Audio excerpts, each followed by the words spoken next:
Pada video pembelajaran kali ini, kita akan belajar mengenai mekanisme patofisiologi kolelithiasis atau biasa dikenal dengan istilah batu kandung empedu. Kolelithiasis atau batu pada saluran biliaris ini biasanya ditemukan pada kandung empedu. Jadi keberadaan batu ini disebabkan karena adanya peningkatan konsentrasi atau pemekatan pada cairan empedu. Karena cairan empedu yang pekat, akhirnya terbentuk kristal mikroskopis yang merupakan cikal bakal terbentuknya batu kandung empedu. Ini adalah visualisasi dari kolelithiasis atau batu pada kandung empedu. Kemudian kalau dia di saluran empedu, maka batunya bisa seperti ini. Kemudian saluran-saluran ini kalau kita lihat bahwa ini adalah saluran ductus hepatis kanan dan kiri, kemudian menyatu ke ductus hepaticus. Jadi di sini dialirkan empedu yang diproduksi dari hati masuk ke sini.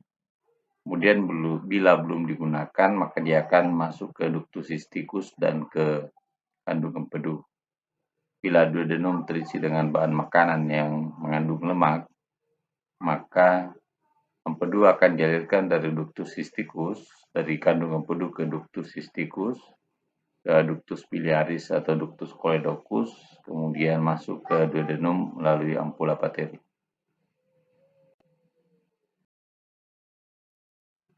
Kolelithiasis dapat terjadi dengan atau tanpa faktor risiko. Namun, semakin banyak faktor risiko, semakin besar pula kemungkinan untuk terjadi kolelithiasis.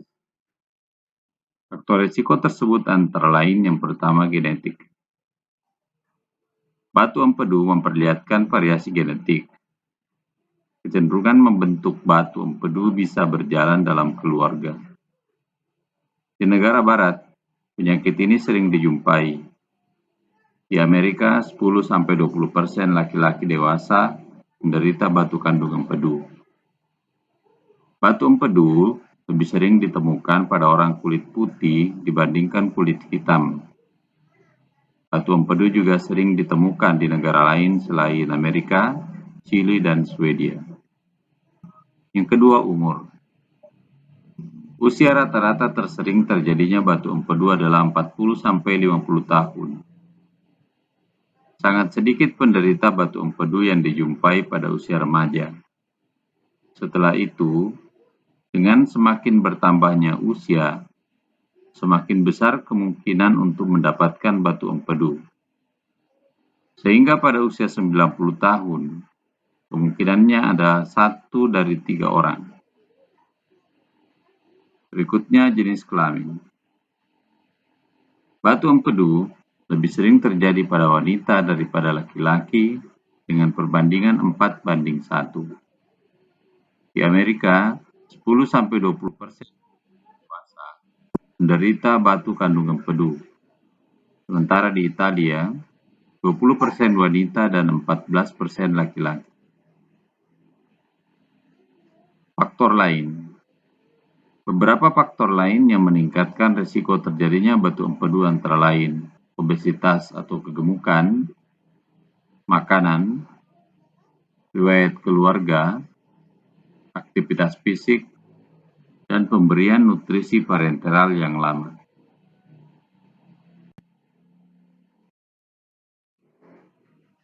Batu empedu hampir selalu dibentuk dalam kandung empedu dan jarang pada saluran empedu lainnya dan diklasifikasikan berdasarkan bahan pembentuknya. Etiologi batu empedu masih belum diketahui dengan sempurna.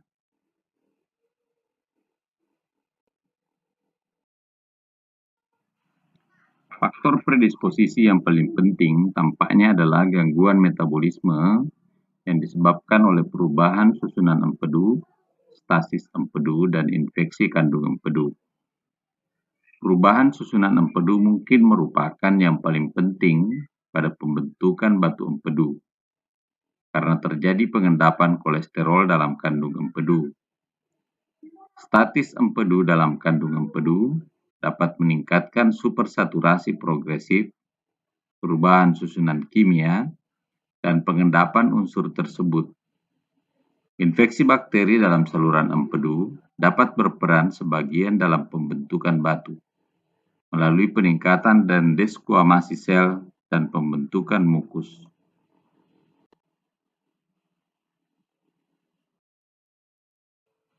Sekresi kolesterol berhubungan dengan pembentukan batu empedu. Pada kondisi yang abnormal, kolesterol dapat mengendap, menyebabkan pembentukan batu empedu.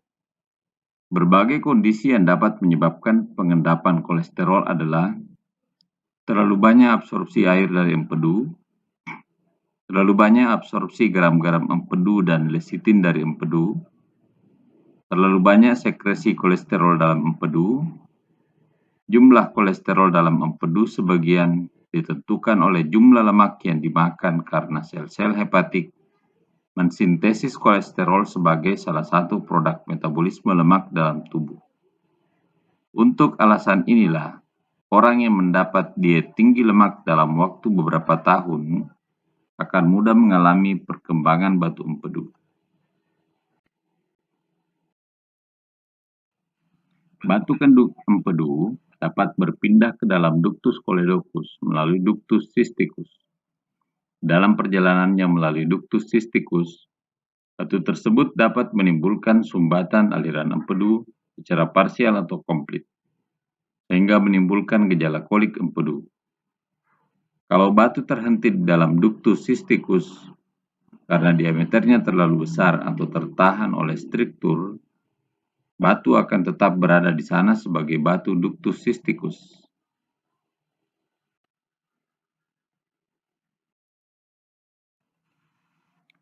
Pembentukan batu empedu dibagi menjadi 3 tahap. Tahap yang pertama adalah pembentukan empedu yang supersaturasi. Yang kedua, nukleasi atau pembentukan inti batu. Dan yang ketiga, berkembang karena bertambahnya pengendapan. Kelarutan kolesterol merupakan masalah yang terpenting dalam pembentukan semua batu, kecuali batu pigmen. Supersaturasi empedu dengan kolesterol terjadi bila perbandingan asam empedu dan fosfolipid, terutama lecitin, dengan kolesterol turun di bawah harga tertentu. Secara normal, kolesterol tidak larut dalam media yang mengandung air. Empedu dipertahankan dalam bentuk cair oleh pembentukan koloid yang mempunyai inti sentral kolesterol, dikelilingi oleh mantel yang hidrofilik dari garam empedu dan lecitin. Jadi, sekresi kolesterol yang berlebihan atau kadar asam empedu rendah atau terjadi sekresi lecitin merupakan keadaan yang litogenik. Pembentukan batu dimulai hanya bila terdapat suatu nidus atau inti pengendapan kolesterol. Pada tingkat supersaturasi kolesterol, kristal kolesterol keluar dari larutan membentuk suatu nidus dan membentuk suatu pengendapan. Pada tingkat saturasi yang lebih rendah, mungkin bakteri, fragmen parasit, epitel sel yang lepas, atau partikel debris yang lain diperlukan untuk dipakai sebagai benih pengkristalan.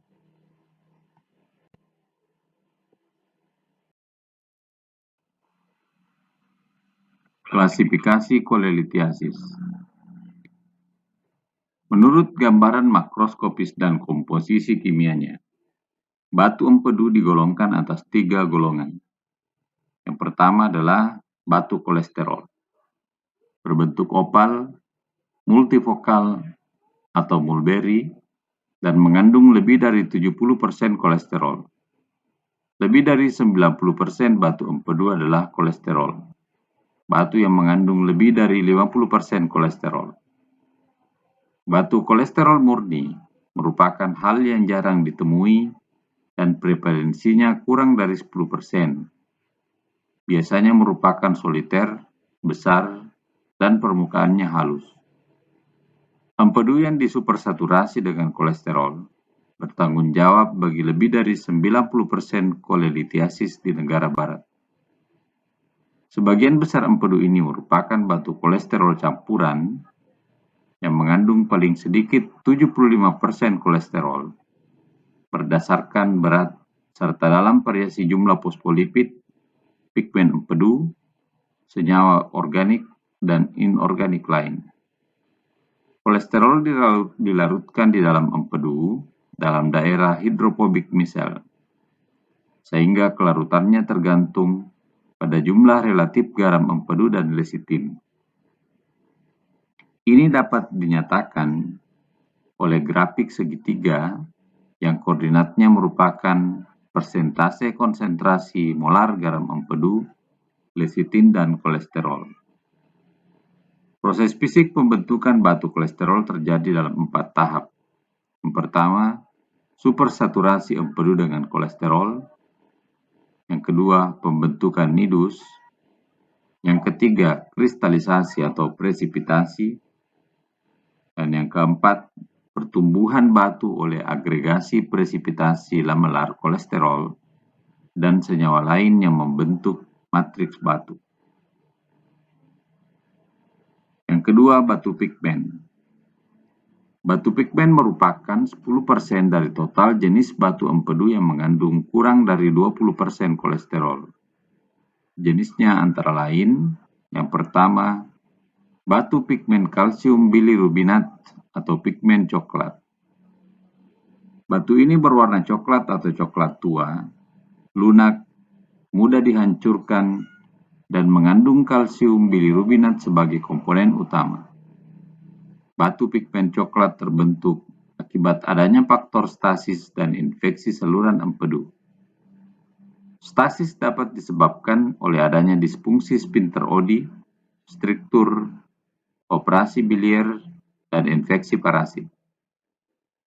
Bila terjadi infeksi saluran empedu, khususnya E. coli, kadar enzim beta-glukuronidase yang berasal dari bakteri akan dihidrolisasi menjadi bilirubin keras dan asam glukuronat. Kalsium mengikat bilirubin menjadi kalsium bilirubinat yang tidak larut. Dari penelitian yang dilakukan, didapatkan adanya hubungan erat antara infeksi bakteri dan terbentuknya batu pigmen coklat. Umumnya batu pigmen coklat ini terbentuk di saluran empedu dalam empedu yang terinfeksi. Jenis batu yang kedua adalah batu pigmen hitam. Berwarna hitam atau kecoklatan, tidak berbentuk seperti bubuk dan kaya akan sisa zat hitam yang tak terekstraksi. Batu pigmen hitam adalah tipe batu yang banyak ditemukan pada pasien dengan hemolisis kronik atau sirosis hati. Batu pigmen hitam ini terutama terdiri dari derivat polimerase bilirubin. Fotogenesis terbentuknya batu ini belum jelas. Umumnya batu pigmen hitam terbentuk dalam kandung empedu dengan empedu yang steril. Yang ketiga adalah batu campuran. Batu campuran adalah batu antara kolesterol dan pigmen di mana mengandung 20 sampai dengan 50% kolesterol. Merupakan batu campuran kolesterol yang mengandung kalsium. Batu ini sering ditemukan hampir sekitar 90% pada penderita kolelitiasis. Batu ini bersifat majemuk, berwarna coklat. Sebagian besar dari batu campuran mempunyai dasar metabolisme yang sama dengan batu kolesterol.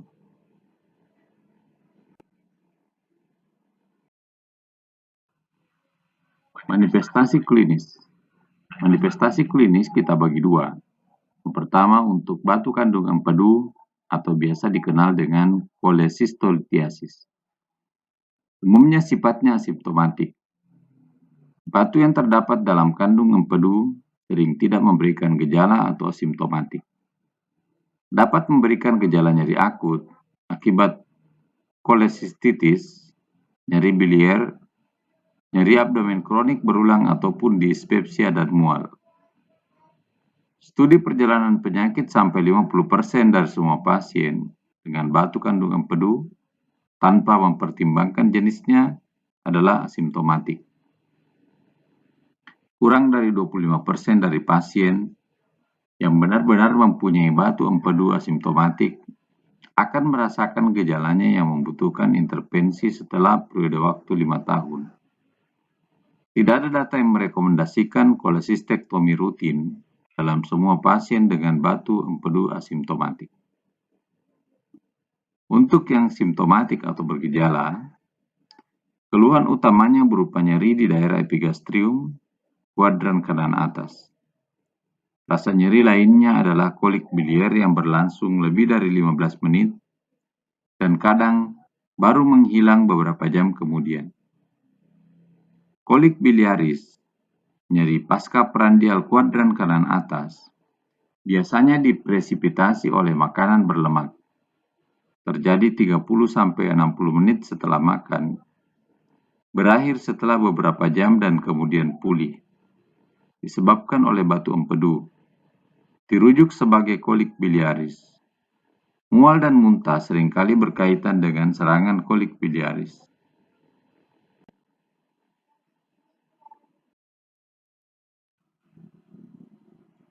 Manifestasi klinis batu saluran empedu atau koledokolitiasis. Pada batu ductus coledocus, riwayat nyeri atau kolik di epigastrium dan perut kanan atas disertai tanda sepsis, seperti demam dan menggigil bila terjadi kolangitis. Apabila timbul serangan kolangitis atau infeksi pada saluran empedu yang umumnya disertai obstruksi, akan ditemukan gejala klinis yang sesuai dengan beratnya kolangitis tersebut. Kolangitis akut yang ringan sampai sedang, biasanya kolangitis bakterial non-pyogenik yang ditandai dengan trias Charcot, yaitu demam dan menggigil, nyeri di daerah hati dan ikterus. Apabila terjadi kolangiolitis, biasanya berupa kolangitis pyogenik intrahepatik, akan timbul 5 gejala Ventate Raynaud, berupa 3 gejala trias Charcot, ditambah shock dan kekacauan mental atau penurunan kesadaran sampai koma. Koledokolitiasis sering menimbulkan masalah yang sangat serius karena komplikasi mekanik dan infeksi yang mungkin mengancam nyawa. Batu ductus coledocus disertai dengan bakterobilia dalam 75% pasien, serta dengan adanya obstruksi saluran empedu, dapat menimbulkan kolangitis akut. Episode parakolangitis akut dapat menyebabkan abses hati. Migrasi batu empedu kecil melalui ampula pateri sewaktu ada saluran umum di antara ductus coledocus distal dan ductus pancreaticus dapat menyebabkan pankreatitis batu empedu. Tersangkutnya batu empedu dalam ampula akan menyebabkan ikterus obstruktif.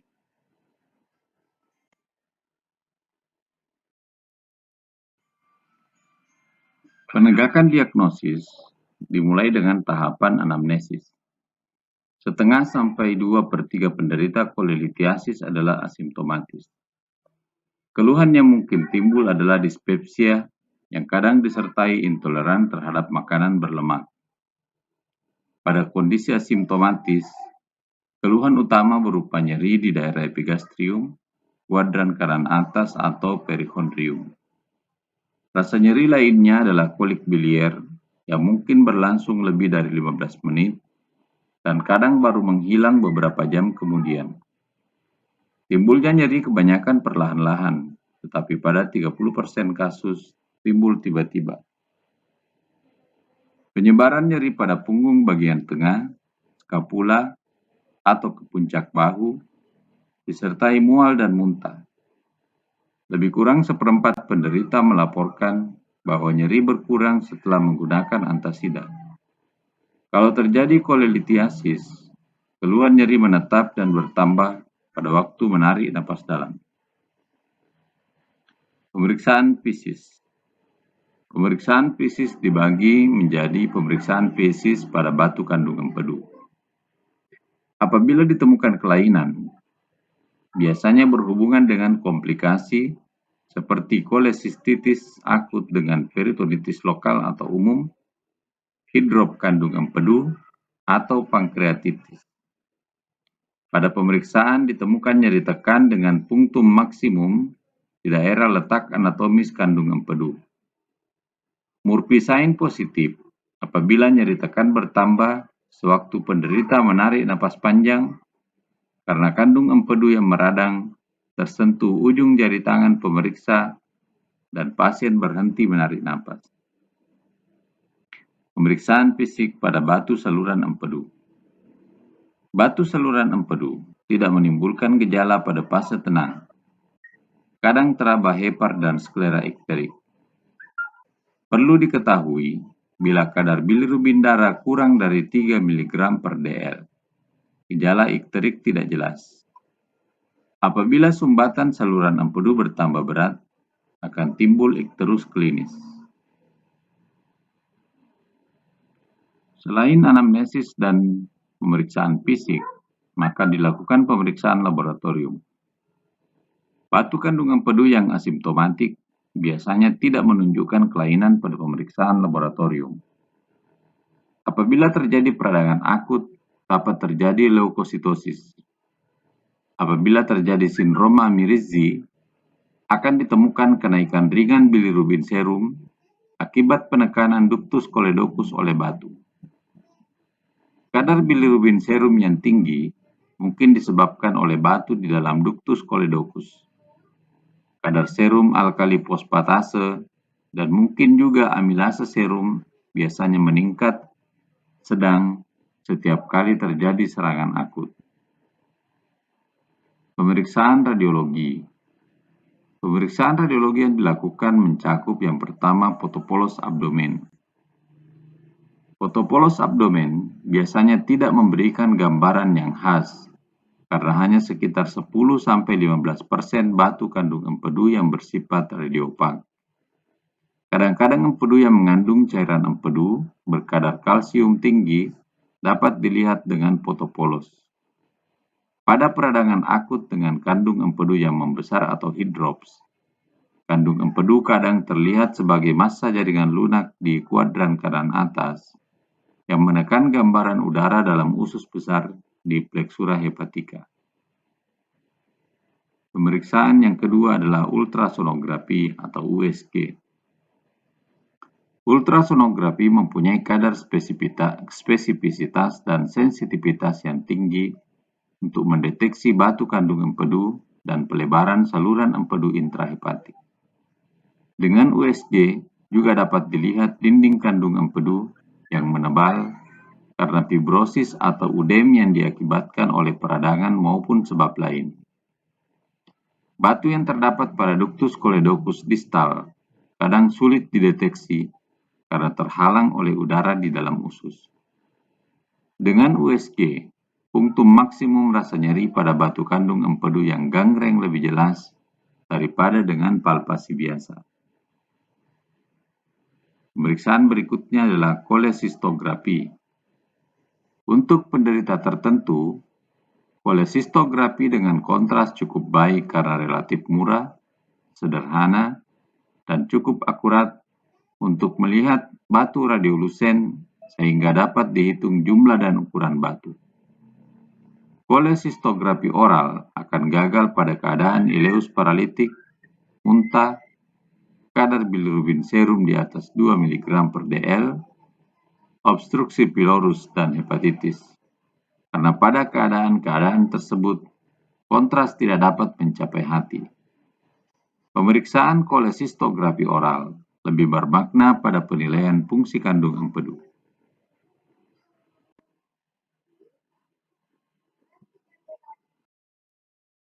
Demikianlah video pembelajaran kita mengenai mekanisme patofisiologi koleritiasis. Semoga bermanfaat. Terima kasih.